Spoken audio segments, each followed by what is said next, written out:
my God, we are back. We're back after Yes. what seemed like ages, 2 weeks. Welcome to Lawfully Chaotic, episode 19, after a little hiatus, which was Wow. basically just due to laziness. But Well, yeah, it kind of was. I apologize to the 2 people that tune in regularly to watch. But hey, we're back. Two. 2, yeah, right, on a good note. 2. I'm looking at the chat window right now.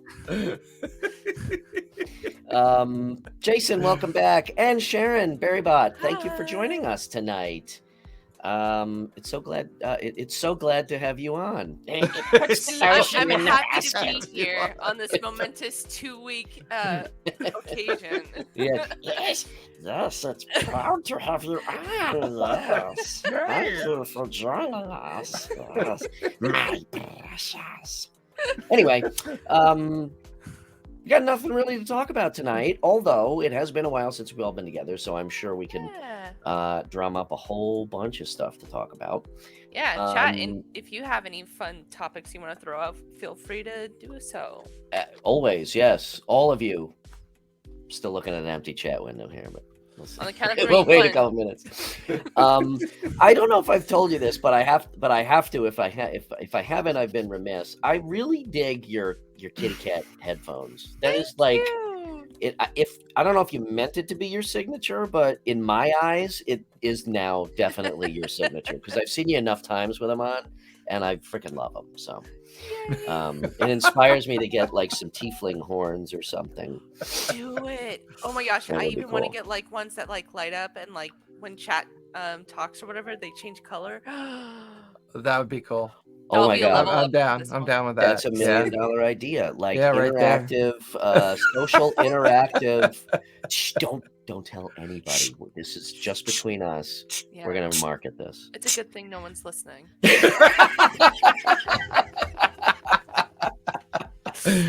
Okay, well, thanks for joining us. Thanks for joining, everybody. Bye. All right, we gotta go hunt up some VC money to start our social interactive porn company. Well, what's really funny is Vince's girlfriend is going to be playing with us on Sundays. Because when we went to Ren Fair, we finally got to meet her. I think she finally felt comfortable enough. And she was like, "Oh, so these people you play with aren't complete, trolls that live under a bridge. They're like normal people. That's so weird." And then, because she's a total nerd bot, she's like a complete nerd bot. Awesome. And I think she was just so inspired by the awesome welcome we gave her, and like kind of like just gave her lots of hugs and kisses and made her feel good. That she felt, and she's gonna play, right? So Vince is gonna DM. Has she played before? I think she has. I think so. I don't know for a fact, but I think she has. And I really like the way Vince's style of DMing is. It's so not the same way that he plays. Oh yeah. Yeah, it's so different, and and I love it. The fact that it's even more different than the way I DM. The way I storytell. So it's. And, he hasn't done it all that often, but yet he's got that rare skill called confidence. And therefore he finds it fun. Yeah. Right. We've always come back to that. If you can't do it and make it fun, then for God's sakes, don't do it.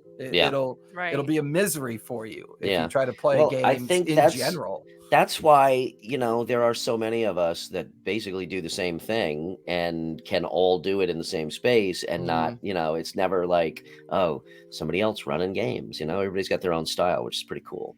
Yeah. Well, sorry. Go ahead, Sharon. I've really wanted to get, I still want to get a game going with like just a bunch of DMs that play. Like one of us runs it and a bunch of us play. Because I think it would be really cool for all of the players. The infamous words of the Incredible Hulk. Sounds like a bag of cats. Right? What were you going to say, Sharon?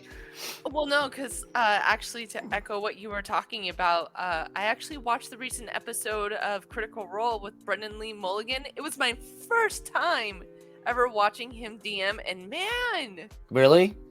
Yeah. Is that the Dimension 20 kid? Yes. Okay. I'm not a fan of his style, but I like him, if that makes sense.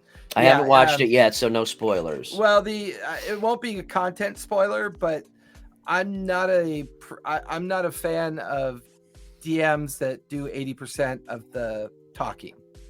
Yeah. I'm He's a very big informative with his storytelling. yeah, Like, he kind of leads the player more than like I'm with his descriptions and setting up a scene, or with actually leading the story. kind of all. Yeah. But I kind of get and Sharon, what are your thoughts? Because like from what I've seen in session 1, it feels like because it's such a short time period to run a game, right? It's not that big giant open time period. It seems like he kind of has to do that, right? Yeah, like it's like he's like how do I say, he's like the director. He is literally telling the story of how the events play out, rather than like the players kind of engaging and involving it. I guess he's more setting it up. He's more involved in that than Matt would do. But yeah, like and my style tends to be more like Matt's style, which is involve myself only when it's necessary. Yeah, but he's very hands-on in this. Well, and hence my question, because Mercer does a fantastic job of setting up the scene with sometimes very long descriptions, which are never boring because he's so good at it. But you're right. There are also, he'll not say a word for 10, 15 minutes sometimes. And I got to tell you, one of the most affirming realities when I watch any of these shows or sessions or how people play is 99% of the players really are having fun and enjoy playing the game. Yeah. But they're not really good note takers. Their memories suck. They don't always know what's going on. This just fucking occurs to you now. They'll how long have you been playing this game? I know, 41 years, right? They'll ask the same questions over and over and over again, which is why even when Matt does his long drawn out descriptions, or when I'm listening to, the new guy do his, or the really fun female DM I've been watching over at the other channel. Now I got to pull it up because I don't remember what it was called. Drop the deets. Huh? I said drop the deets for that. I know. Give me, because I really do. I'm not a huge fan of some of what she does with her style, but she looks like she's fucking having fun. She looks like she's having a lot of fun, which is what I absolutely love about the game. Hold on, I'll tell you right now because I haven't watched them. Where did you go? Why can't I tell? Why can't I find you?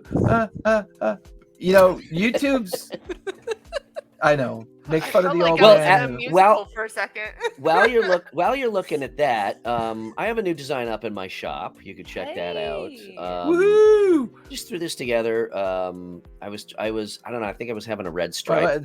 I was gonna say it looks like a beer, like the red stripe beer. And I've done my job because it's supposed to basically look like kind of retro beer label type thing. Very cool. But I was trying to think, like, all our discussions on licensing and whatnot.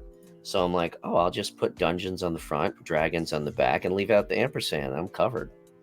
So there's so it's a series called Questline, and they do the Ready to Roll series. Okay. And they have a killer DM, and she is amazing. Some things she does, I'm not a huge fan of the style, but that's all about the table, the vibe, and what people are doing. But she just always looks like she's having fun. She's always laughing and smiling, and that goes. Still being the traffic cop. Still being the traffic cop for the table and stuff like that. But yeah, Questline is one I like to watch. That goes a long way. Your presence at the table, or your demeanor, I should say. It's just fun to watch people having a good time and laugh, Yeah, absolutely. I agree. Does she have more of like a lighthearted campaign, would you say? Kind of like Drunks and Dragons? Or no, like I think it's somewhere where it's more of an I think it follows in the nascent vibe of Critical Role. The idea of the open world, the adventure world with lightheartedness and the occasional darkness and the occasional, it's really, that's actually a really good question. Actually, you know what, Sharon? What? May have found our topic tonight when it comes to gaming.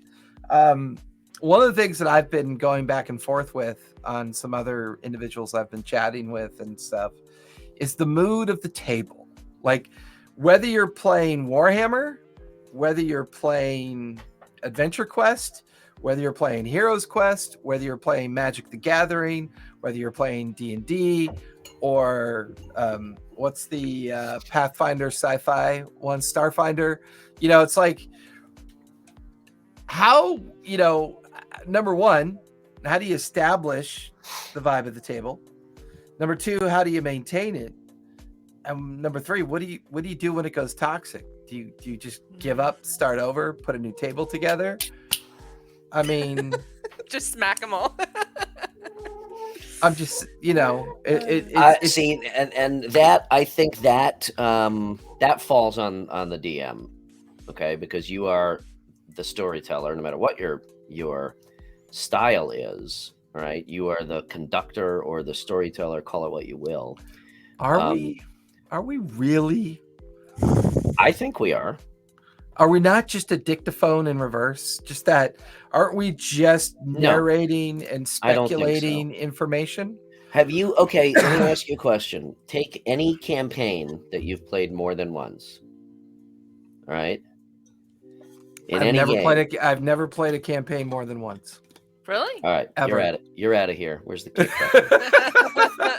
No, I mean, seriously, you could be at a table with, let's say all the players being equal, okay? You could have a shitty DM who, and when I say shitty, does his job of running you through the module or campaign or whatever, and just does not set the scene. It's like what we were just talking about. Doesn't set the scene, does not allow or does not facilitate an immersive experience, yada, yada, yada, call it what you will. And then you could have somebody like Matt Mercer, okay? Like the two extremes. Where do you think you're going to have more fun? You have to have engagement with the table, with the players. So if we're just a dictaphone in reverse, then by definition, any game that you play in with any dictaphone / DM should be equally fun. Sharon, have you sought out another campaign yet? Not yet. I mean, I have been really interested about actually, there's so many different modules, right? Like different campaign stories. Well, I want to try and play the one that has like it's space oriented. I think it's the one that came out, Spelljammer. Yeah. And then the other one with the walking giants. Is it the multiverse? Land of the Walking Giants? Yeah, it's like giant statues. City of the Walking Giants. And they're Night of the Walking Giants. Walking Giants eat New Jersey. I think it's Waterdeep. Oh, you're talking about the Mad Mage series? Yes. Perhaps? Is that the one with the big is that the one where the big champion of the city comes alive and it's this huge giant statue? Yeah. Yeah, I know which one you're talking about. Hey, when I do Godcatcher? When I finally do my streamed game, Sharon, I want you to play in it. Okay. All right. When do we start? 3 a.m. Wednesday. Oh my God! No, I am still trying to decide whether I'm going to do it. We'll talk about this later. Soon. What is it going to be set in?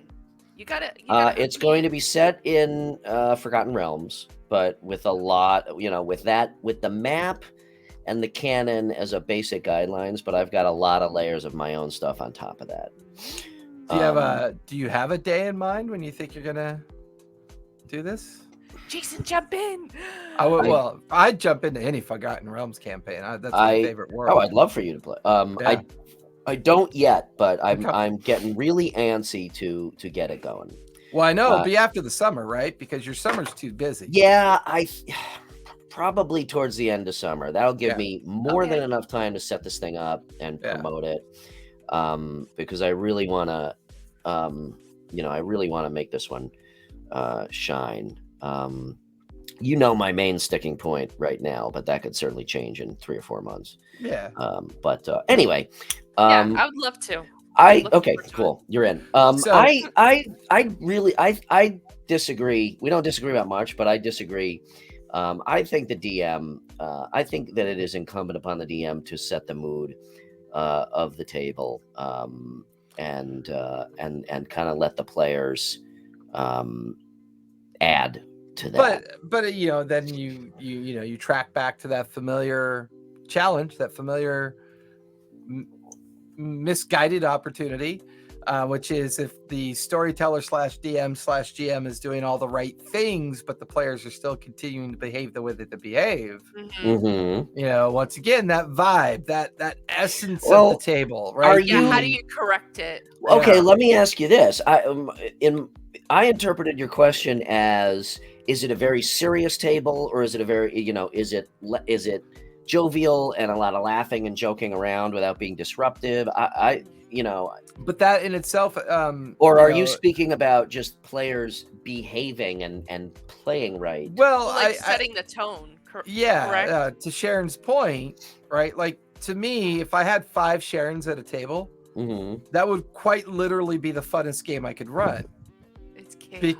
It's gonna be fun chaos, as opposed to the rules lawyer that dominates the Q&A within the vitality of the table, or the one player who's only interested in combat, or the other player who's only interested in the role playing, right? Right. And I know we talk about excuse me, I know we talk about zero session, and sure, there's safety valves you can put in place, but once your gaming table is established, right? You have a table, you have players, you have a campaign, you've got 1, the vibe, right? 2, the participation of the table, regardless of the game that you're playing, right? And 3, whose responsibility is it once you're at the table, like, to autocorrect and steer, and the DM, to, in my opinion. Yeah, I don't, sometimes that feels forced, and sometimes I think that promotes a lot of possibilities for DM burnout when they realize that, okay, I've got to do all this content creation, I've got to do all this organization, and then I've got a table of people that are just kind of being fucking assholes, right? Well, then I disagree up to when you said DM burnout. I do agree with that. Okay, if you are constantly, and to me, that's the sign of a good DM, is being able to recognize, like, this person is generally quiet and they're having a good time and they're happy, but I kind of can see in their eyes when they're drifting off. Okay, because they're so far in the background. You know what I mean? Yeah. And this person always, I've got this person who is, who pulls the old metagaming, and it's like, oh, we split up, and then I heard what you said to this character in another city, and I act on it because I heard it, but my character shouldn't have. Right. So I think a good DM can recognize all of these little things and correct for it. Now, if you're talking about having to deal with an unruly table, then that's not worth playing, in my opinion. And then, you know what? Then you either have a discussion with your players and correct it, or try to steer it. And if it just doesn't work, then I would just fucking cancel the game. If you're talking about a table, that's half full of assholes, nobody wants to deal with that. Other players don't want to deal with it. As a DM, you don't want to deal with it. If you're doing more damage control than storytelling, then I just, then you just start another table. What if you get that rep that you're a martyr DM? Poor me. No one's good enough to be at my table. These players are assholes. I think, well, okay, but again, that's part of the skill of a DM, is to try to mitigate it. Yeah. Try to mitigate it. And, I find it hard to believe that you could have a whole table full of assholes unless they're all friends and they hired you as a DM. In which case you're like, fuck you. You guys are assholes. But Well- generally there are, not generally, okay, in the scenario that we're talking about, there's usually, one or two or even a few assholes potentially, but there are also people that aren't. And I think you have a conversation with the players who are being affected by the other players. I think there are ways that you can avoid becoming the martyr DM if you're a good DM. Grainlands. I was gonna ask you this. Okay. What do you think the tone of or actually, what's the tone that you have set for our campaign? Like, because I feel like when you DM and try to set a tone for a game, I think it should be like a loose concept, like a sort of guideline. Because if you say like, oh, I want a super serious campaign, like I don't think it should be hardline because, like you said, burnout. So I'm curious what your tone for our campaign is. A dirty little secret: I don't set tones. I let the table do it. I let the table find it. I let the table search for it. You know what? I don't like your tone. You know what? I don't. It's like one of the reasons why the players are my muse is because I truly believe that I am neutral water. I truly feel like if I'm doing what I'm doing well, which is narrative activity well, descriptive activity well, I'm doing some interplay through the narrative player characters that I kind of, throw into things as well. I feel like it's really up to the characters to determine the direction of the tone of the table, which is why I love the comedy of Abraxas's character. It's so much fun. I love how Mira can get serious, but then become bloodthirsty all of a sudden. Like her original origin story into the game from where she was then and what she is now is not the same person, but I have nothing to do with that. That is a tone that Sharon took on of her own accord. Even Keen, right? Keen's character, is phenomenal. I feel like the world I present offers the opportunity for the table to establish the tone that they feel makes it fun for everybody.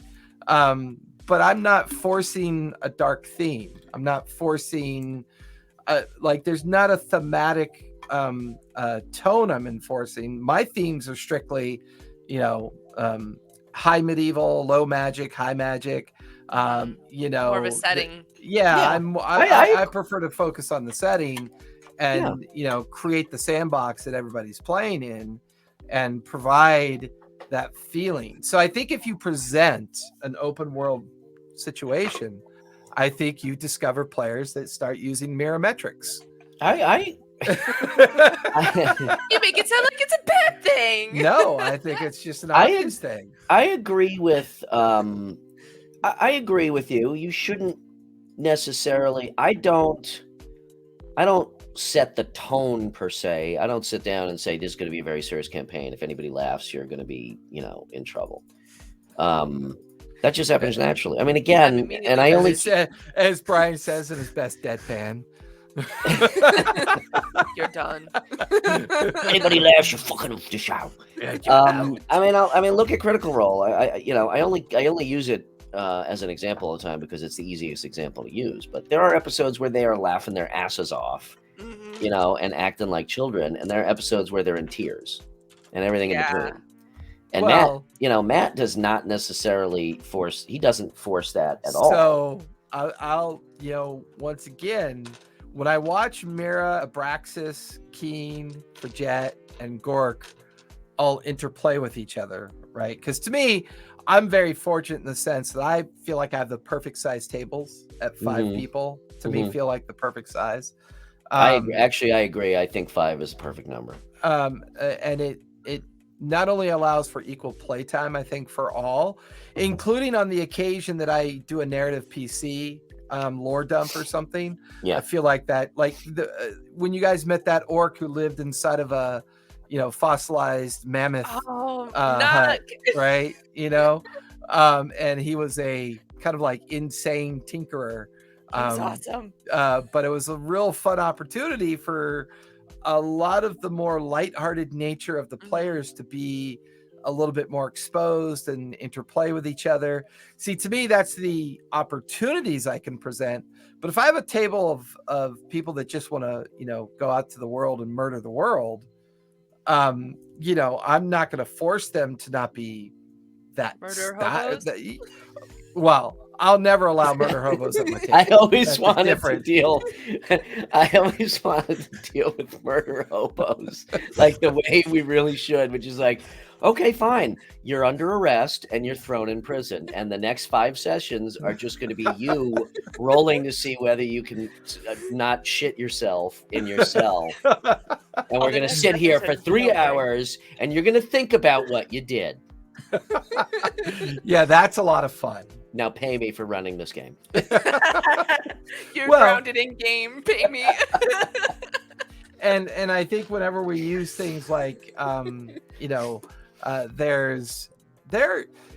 funny. There are so many games that people could absorb now to test whether or not a particular vibe makes sense, whether or not a particular kind of play style makes sense at a table, and it's, once again, I go back to the general challenge that you have of any table, which is it a group of strangers, a group of friends, or a group of family? And those 3 baselines are going to afford you the opportunity to determine what the outcome of that vibe.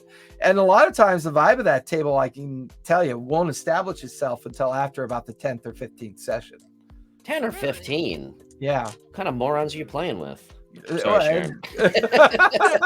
What? It's once again, it's about the level of knowledge of their character, the comfort they finally hit, the stride of. Yeah, no, I would agree with that. When I started my long going, my over 2 years, like 2.5 years now. Wednesday night game. Those were all strangers except for 2 of the guys who are brothers, but they live in different states. Right. I would say that's about accurate. I think it was probably about 10 sessions before things really started to gel. And no matter how long you've known each other, like if you go back to all 3 seasons and watch the first session of each of Critical Role seasons, it's awkward as fuck. Season 2, I mean, the fact that they all meet in a tavern, you could tell everyone was like, really, are we doing this tropey shit? Did we just really, after that first amazing 5-year campaign, did we all just meet in a tavern? Is that what this has come to? I actually like campaign 2 better than the first season.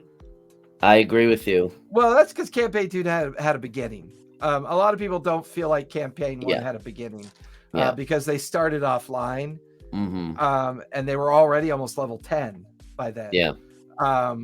So I think a lot of that has to do with just the nature when you can grow with literally grow with those characters from beginning. You do get more. Makes a huge. Like right now, like a good table vibe conversation. I'm gonna run and get water, but I know Sharon's a huge Critical Role fan like me. Who's your favorite character right now of season 3? Ooh. Oh boy. Okay, now we can talk about Jason until he gets back. Yeah, let's talk some smack. Chat. I came in. I actually started with Critical Role like right as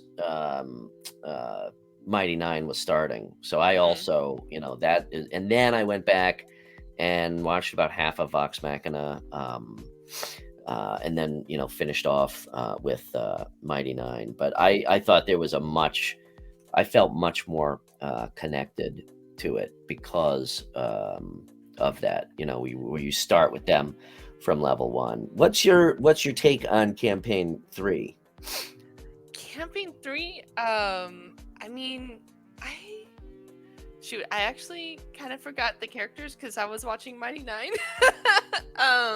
So you've got Laudna, Marisha plays Laudna, okay.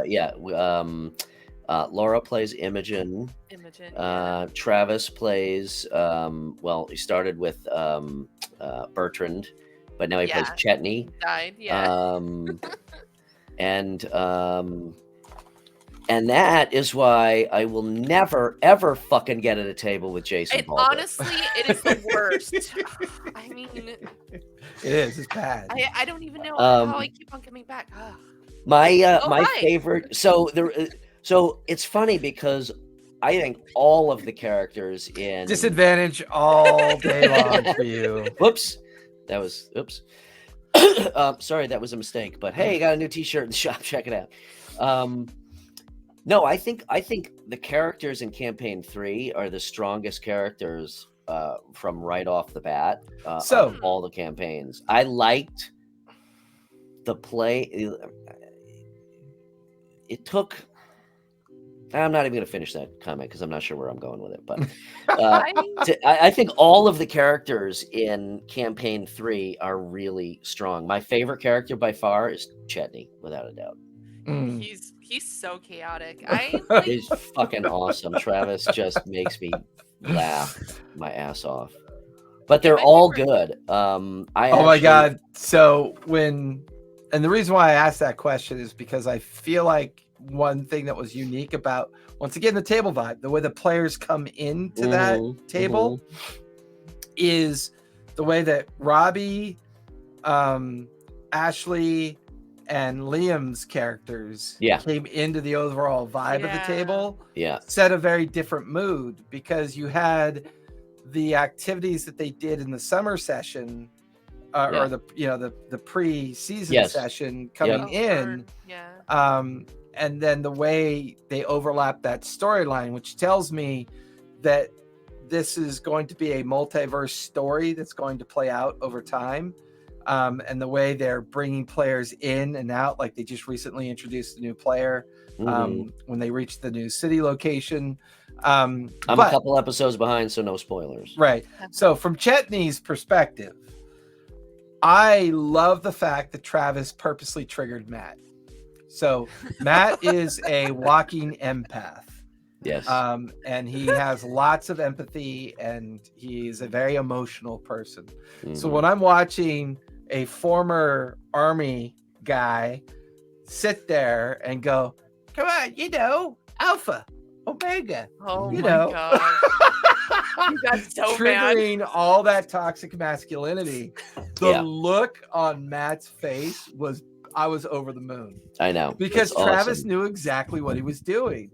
That is a really good example of a player at the table sensing the mood of the table, and then using humor and real life social kind of like conformity or lack thereof to really create a funny and interesting vibe at the table. The look on Laura's face, the look on Travis's wife's face when he did that, I mean, that Travis wasn't getting no loving for at least a week. At least a week. But it's funny because doing it under the guise of his Chetney character, his persona.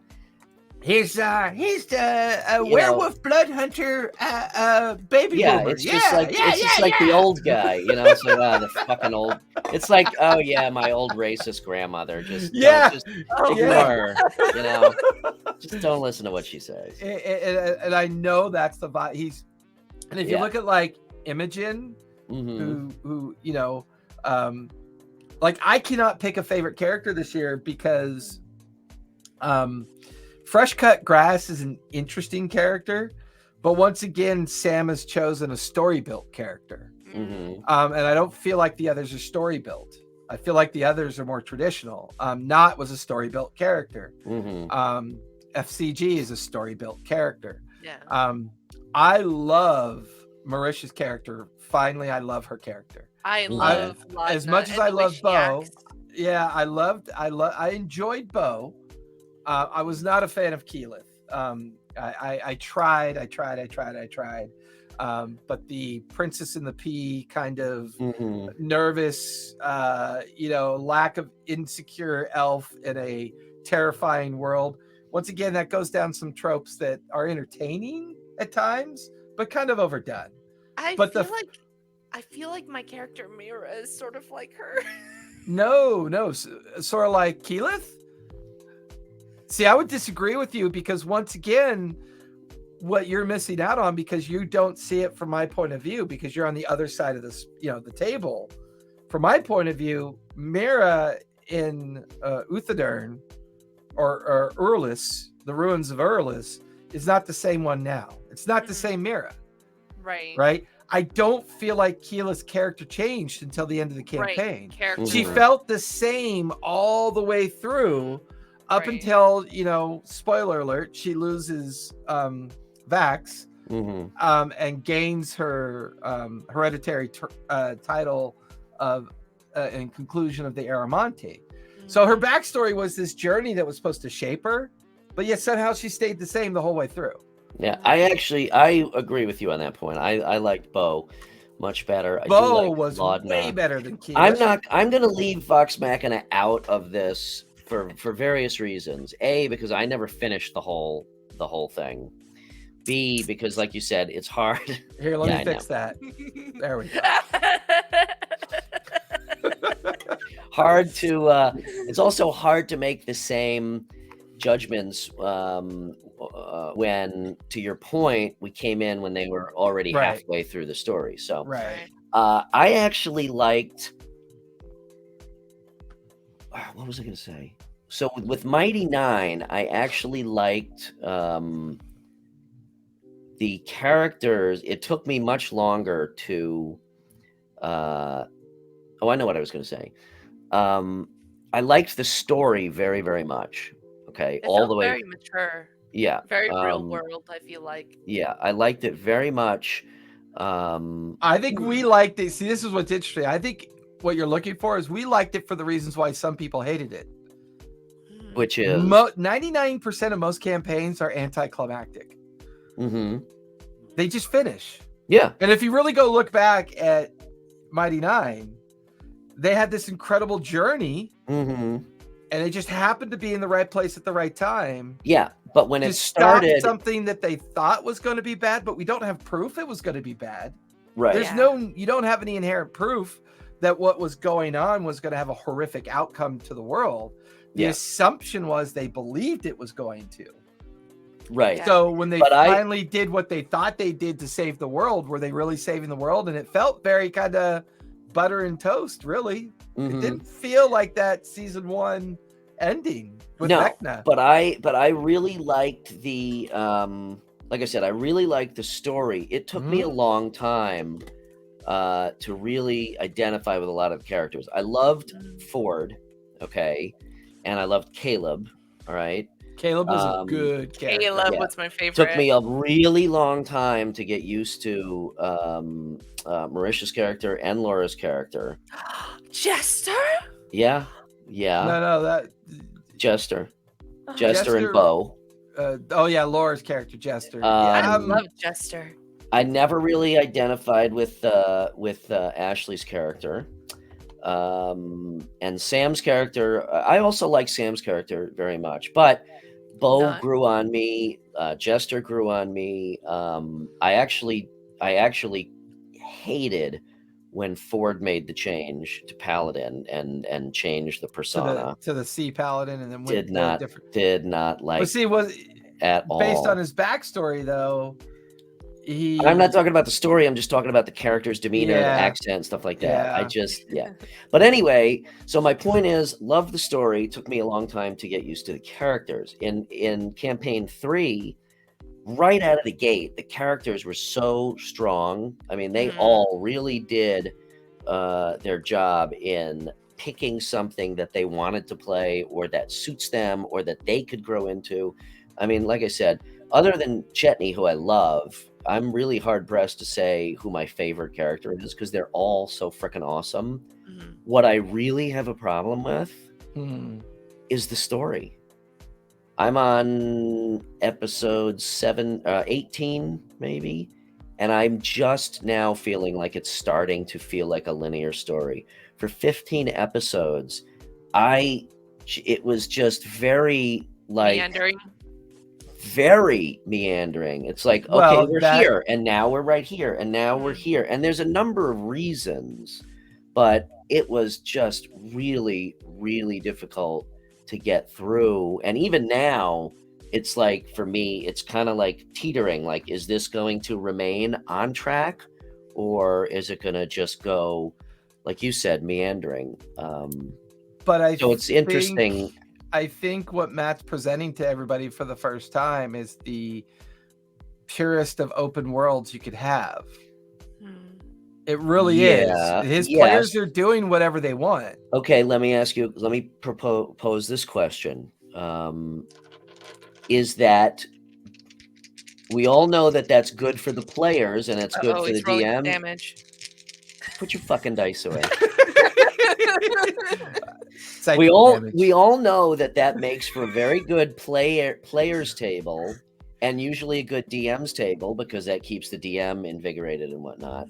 Mm-hmm. Does that necessarily make for a good viewing table? I think it actually does, and there's a couple reasons why, and then I want to get Sharon's okay. I feedback want to hear. on that. I want to hear why you think it does. I'm going to say I don't think it does, because, like I said, I found myself lost so many times, even as I'm sitting there listening to it. It's like 90% if I blinked, all of a sudden they're in Estros's study, and then I blink, and then they're over here doing something. I'm like, what 90% of the audience that watches Critical Role will never play the game. What? I do. That's what's so sad.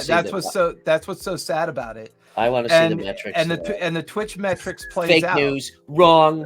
Wrong. And the reason why the Twitch metrics plays out is because for now everybody's comfortable living vicariously through the methodology of how the game's played. Okay, so then that to me, because as a player, having experienced the gameplay, you can kind of fill in some of those gaps in that meandering story because you're familiar with that process. So to your in a way, that statement in my mind proves my point, because now you have people that are just watching for entertainment, and it's like a such a fractured story. No, but they're watching one of their favorite books, or they're watching one of their favorite possibilities, or they're watching one of their favorite what ifs. What they're watching, right, are these individuals who've created these amazing characters, who are exploring an open world and writing their own story. Yeah, I get that, but then it should be an anthology that's an anthology. Maybe, but it's irrelevant because then in that case it should be like an old heavy metal type movie where it's an anthology, and then at the end you realize, oh, all these stories come together.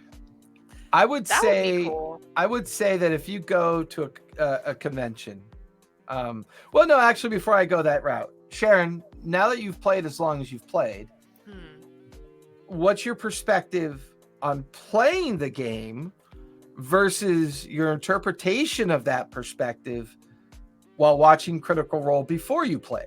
You know what I mean? Like, you are very kind of traditional before and after situation. Yeah. Like a good portion of my players, of the players that I play with, they've never played before, but yet they've consumed a lot of content online in its regard. Right. So, what are your thoughts? Because you've played for a while now, but before you used to not play, but yet you watched a lot of Critical Role. Yeah, no, and it's a really good way to build a resume for playing D&D if you ever decide to play it. Is it? Well, I disagree with that. Because then your expectations are way the fuck up here. Well, and usually you get this. Okay, well, combat-wise, I think it did help me because... Okay, that's fair, yeah. I agree. Yeah, because that is super helpful. And then also to kind of circle back on, like, open world and the meandering concept. Yep. I started to think about, like, Tolkien's books for, like, Lord of the Rings. What is, like, the first couple of chapters? It's literally him explaining what the landscape looks like, what a rock looks like. I mean, after a while, it does become like, okay, like, when's the actual story gonna pick up? And I think that's what Brian was alluding to for Camping 3. Like, there has to be a spark somewhere now. It's been some time. I wouldn't say spark. I would say just a linear path so that it becomes, so that the storyline becomes apparent. Mm-hmm.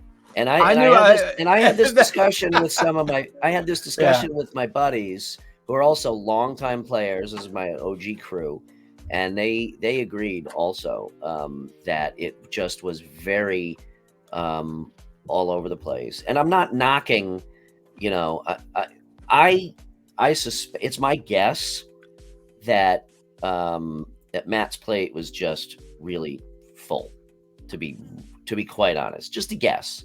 With the Amazon thing that dropped shortly before, there's so much that they are doing right now, and I wonder if he painted a world that this part of the world that is just so rich. He just made it dense. So rich and dense that it's like it's almost like sensory overload. From what episode are you on right now, Bri? I'm on, I think, 18, and like I said, this will be a very interesting conversation when you get caught up to 25. Okay, well, like I said, only in the past 2 have I started to feel like, okay, they're finally on a mission to go do something. Well, and to your earlier point, Sharon, because you still haven't answered my question. Oh, what? So, just kidding. You started absorbing a lot of how other people were playing. Yeah. But now that you've played for as long as you have, what is your retrospect? Like, what is your kind of reflective approach to say, okay, what was my expectation beforehand versus my, in my journey, where am I at now? Right? Because we've played over 30 sessions now. I know. I think I came in with the mindset that the game is going to be orchestrated like Matt Mercer, but then like I discovered different play styles from different DMs, and it's super cool, I think. But like, you as a player have to kind of like readjust yourself to that DM's style in order for it to work for the game. Yeah. So I mean, yeah, I still really enjoy D&D, and it hasn't made it difficult or anything. If anything, it made it more exciting because, oh, well, this guy plays it like this. Oh, this guy plays it like this. Oh, there's different modules. Oh, like, it's, to me, I think it's exciting. I don't see it as a challenge. And the main part that I love about what you said is all the different things that you consumed. The majority of the people that watch Critical Role believe every game should play that way. Yeah. And that's why they don't play. That's why I said it's not, I don't think that's a good intro. Mechanics wise, it's a very good intro, but expectations wise, fucking horrible. Yeah. Well, but I want everybody to play. That's the thing. I really do want everyone to play because this game will change your life for the better. Your confidence skills, your vernacular, your ability to write, your ability to note take. I will say this much, though. I am significantly shocked at the poor mathematical skills of the average D&D player. Significantly. That is an indictment of the American education system. And I stole that line from I have a player. I love her. She's one of my favorite players. She'll go, hey, storyteller, what's 18 plus 7? 25. She goes, I rolled a 25. I don't think that is, I would not say that that's D&D players. I would just say that is everybody. But it's funny because when you watch Critical Role players, they do the same fucking thing. I know. Ashley is the worst mechanics player I've ever met in my life. The single worst mechanics player. I know, but with her, and she loves the game. But with her lack of mechanics is part of why The I fun. love her current Yeah. character. Fern Yeah. is Fern, fucking phenomenal. I've actually used Fern in one of my Phenomenal. campaigns already. No Yeah. way.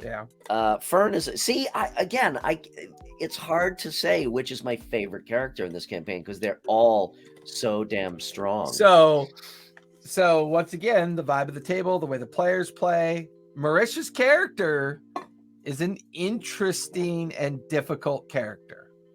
It is, and I will say I'm still. Did you learn the backstory of her character yet? Did you get the surprise yet? No. By episode 15, you should have. Wait. There- Was there's it that had to do with it was Percy's crossover with Percy's backstory. Correct. Yes. Who were they? She Shit. was one of the murdered individuals that was hung from the tree What was the as a family? warning in Whitestone during the Briarwood arc. During the Briarwood, conclusion yes. of Briarwood arc. Yeah, I did learn Okay. that. Yeah, that was fucking Yeah. cool. Her character is super So cringy. cool. Yeah, Her Really? character is about murder, it's awesome. I about love her raising the character. dead, Great. It's super gothic. about the idea that curses and condemnation of those that were said to be heroes were responsible for your death implicitly but not specifically, but yet she had an attachment to Whitestone. Mhm. And now here she is running around with meat puppets in her pockets and being this dark and gloomy kind of murderesque kind of Elvira character. Yeah, I love. It can I get love, a little cringy sometimes the way she runs it, I love. but I not don't in a know if I- negative don't- way. I don't In that know. kind of that horror story cringe. Okay, like, not oh, like oh. social media cringy. No, like, no. I hate the fact they stole that word. That word Yeah, I existed know. before them. I agree. But like cringy, like jump scare cringy. Yeah, or totally. I love like, it. oh God. And why I did love she have and I love to the do that? way I love the way she plays the character. I don't yet identify with her portrayal of the character's personality, if that makes sense. Well, I don't know if she even has one yet. I don't think she does. I don't think that's been established yet. Once again, we're in the beginning, and they're doing something a little different this year because it's obviously post-COVID. Yeah. And so It they're feels a able- little Cruella de Vil to me. It is A a little little. cartoonish. Hey, cut some slack on the Living Dead And I- girl, okay? And I want to but again, it took me a while to identify with her as Bo. And by the end of the campaign, so Mighty Nine, as I explained at the beginning, I had a few core characters that I really loved, and by the end, that group of core characters that I really loved almost completely changed, except for Caleb. Yeah. Really? Yeah. So, and Bo was one of my favorites by the end of the campaign. So I fully expect to really, really love Laudna as she delves deeper into. Well, that and her character. name is basically the name of a old 1920s medicine. Yep. Laudanum. Laudna. I love that. What do you think's in my glass? Beer. Cringy beer. Cringy Red beer. stripe beer, evidently, based on the T-shirt. Okay, let's It all let's comes not, full circle. right. Not that we have a time limit, but we're coming up on an hour. Let's change over to a more lighthearted. I got a question for you guys. Okay. So first of all, I have a couple ideas for some format changes, and I want to talk to the both of yous because I know the three of us had talked about doing this show together. And for reasons at the time, Jason and I My decided. internet is becoming latent. Subject matter boring. Latency increasing. Oh wait, my hold God. on. Let me. I can fix that for you.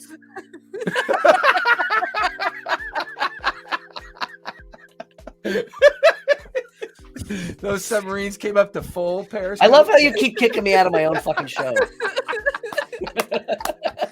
He was quicker to the draw.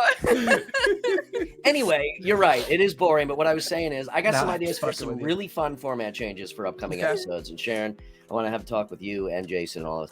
But my question is, and this something it sparked my my interest. Something what you were saying before the show about damage vulnerabilities, and I know this is a complete fucking tangent, but I've always as a player, without metagaming, okay, and believe it or not, after 40 years, I have not memorized the entire monster manual.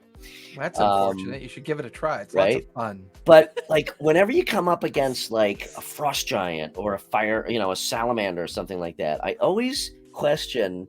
I'm like, okay, so this frost giant, is it immune to fire because he's really cold, or is it vulnerable to fire because fire and ice? Fire. My fantasy world physics has some correlation. If you're going up against a fire, like a red dragon, you should probably avoid fire spells. No. Well, I mean that's a given, but I'm talking about the opposite, the contrasting. It could go either way. They're either immune to it. If you're going up against a frost giant, you should try to set it on fire. It's going to be more effective. Possibly. It's made out of ice. It's a frost giant. I know, that's my point. I've run in. There are some things that are immune to that. If a frost giant that's smart enough to wear an amulet of fire resistance. Okay, what if you have a creature that is just so cold the fire doesn't work? I mean, flames do die out if it does get cold. I'm not talking about extinguishing the flames. I'm just saying. I have run in. That's a good example of mirror matrix. Now I understand.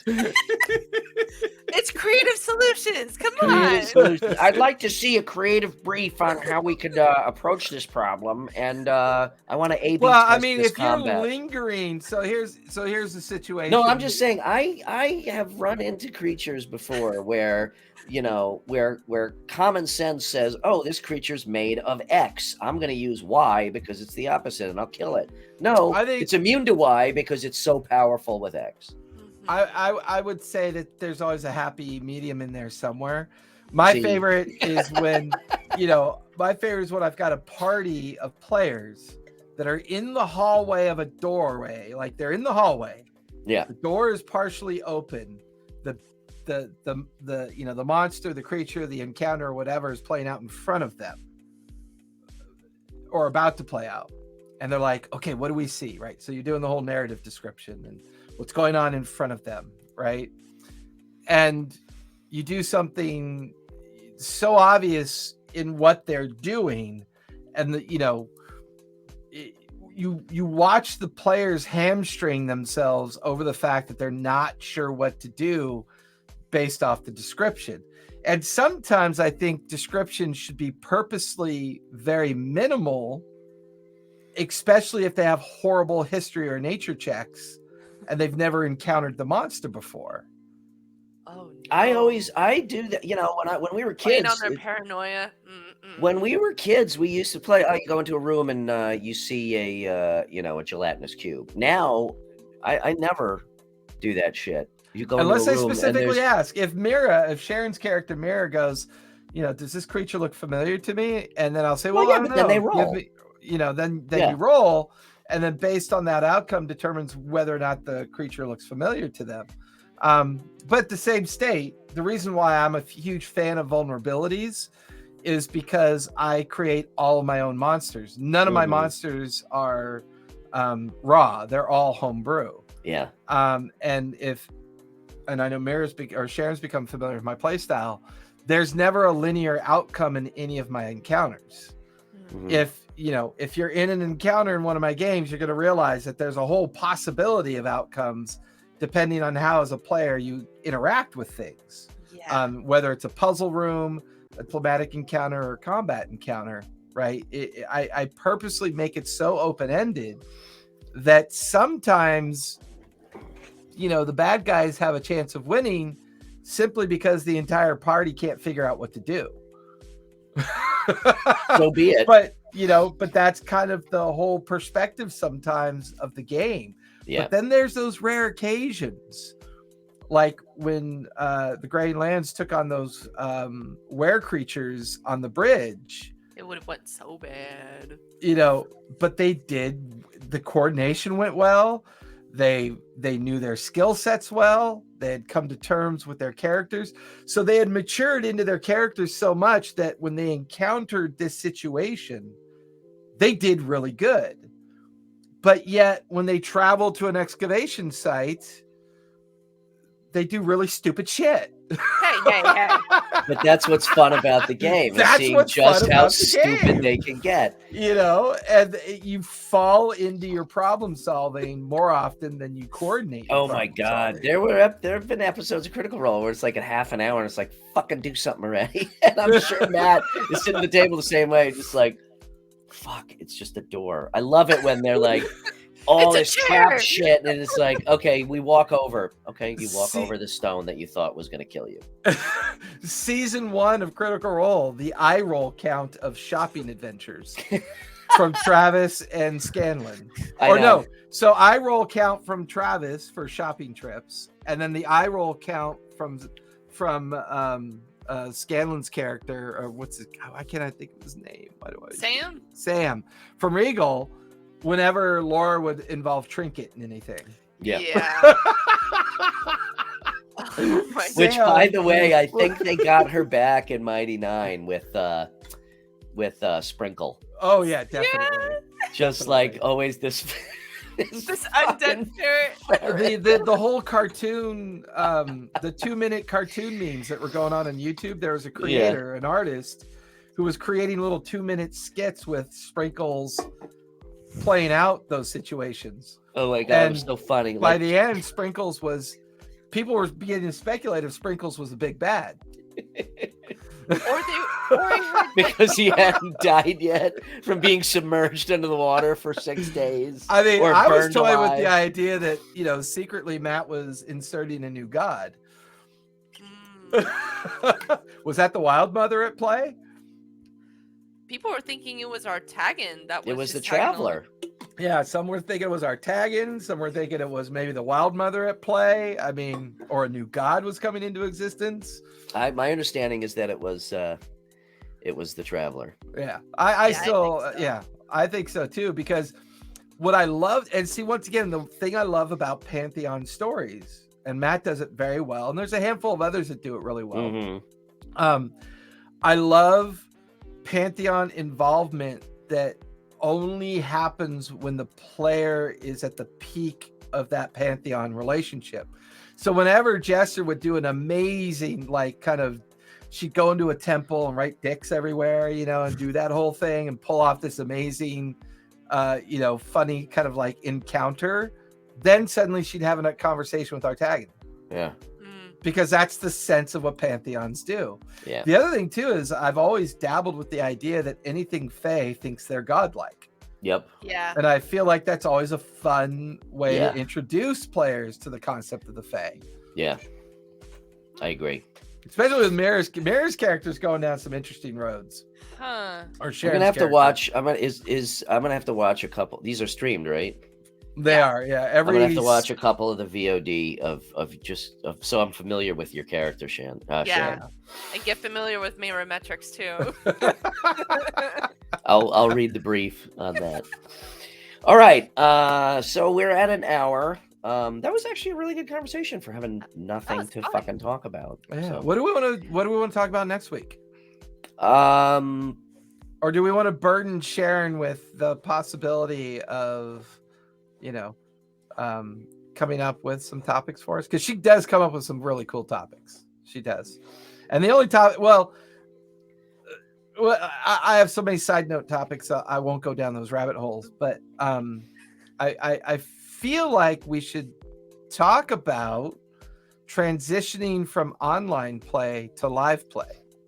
What's that really gonna start feeling like starting this year? Because a lot of the game stores are opening up again, conventions are starting to realign again.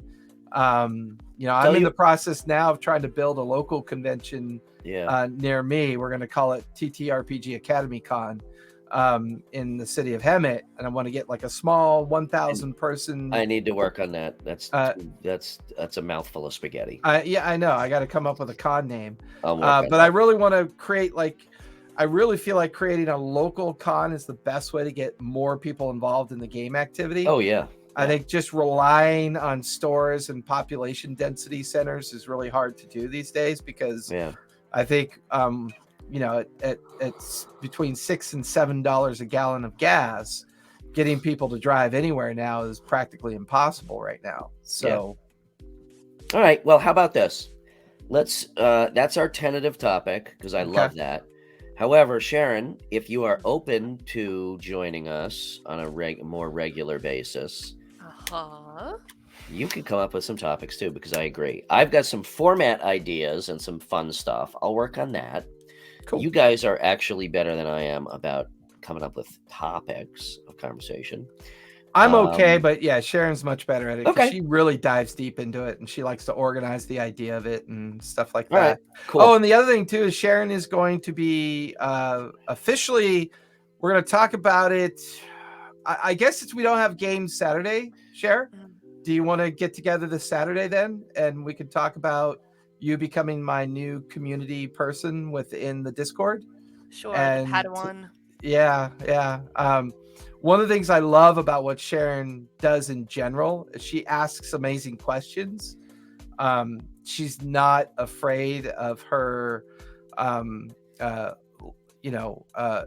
where her knowledge is doesn't affect her skill. Like, sure, she may not know everything about D&D, but the way she asks the questions and engages the community is really cool. I love it. I love watching it. Keep going. So she is going to be my community engagement admin on the Discord. Awesome. That's fantastic. To try to get more and more people playing, asking questions, getting creative with their homebrew.